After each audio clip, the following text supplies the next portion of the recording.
Welcome back. Isn't it great to be a tourist in your own city sometimes? Well, Stephanie Mendez stopped by Visit Dallas to find some hidden gems that have shaped Dallas into the city we know today.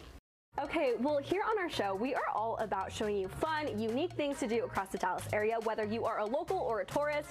But Visit Dallas really knows the good historical sites that even I feel like locals don't necessarily know about, right? True. I am here with the CEO, Craig. You are sharing a bit about Visit Dallas. Tell me what you guys are all about. So Visit Dallas is a sales and marketing organization in Dallas that promotes us to the entire world. So success for us is we bring people from the outside into Dallas for meetings, conventions, sporting events.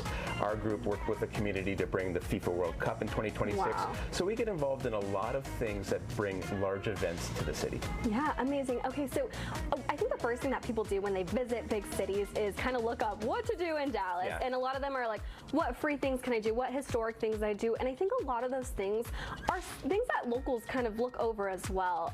What are some of those top sites that I think are big to Dallas? So we talk about, being a tourist in your own town. And Dallas has so many historical locations that bring in a lot of visitation. And so a lot of our locals probably do go to the local attractions for a day trip and other ways to spend some time with their family. But one of the biggest ones that we have is, of course, the JFK Memorial and the Sixth Floor Museum outside of Dealey Plaza, which obviously is part of Dallas's history that I think a lot of us want to forget, but it still is a #1 attraction, and it is a big reason why people love to come to Dallas.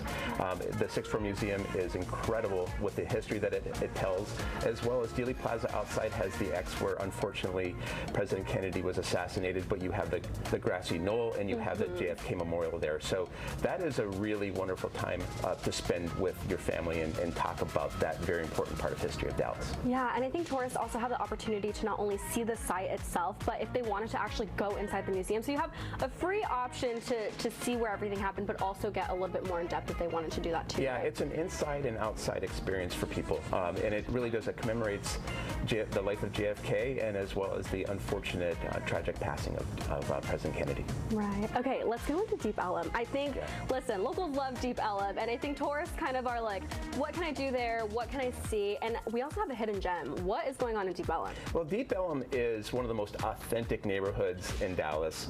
It was born in the 1920s. It was a blues and jazz epicenter for the city, and it was one of the first really big African-American populations in Dallas. Deep Ellum is celebrating its 150th anniversary, and Blues Alley is a big part of it, and Blues Alley is being celebrated through the use of a lot of murals that speak to that tradition of blues and jazz music that was developed there back in the 1920s. Okay, another site that I think, again, locals and tourists might not know has so much history in it is the Freedman Cemetery. Tell me about that. Well, the Freedman Cemetery was established in 1861 and commemorated in 1990, and it is a celebration for all of the contributions that the African-American population of North Texas made to Dallas.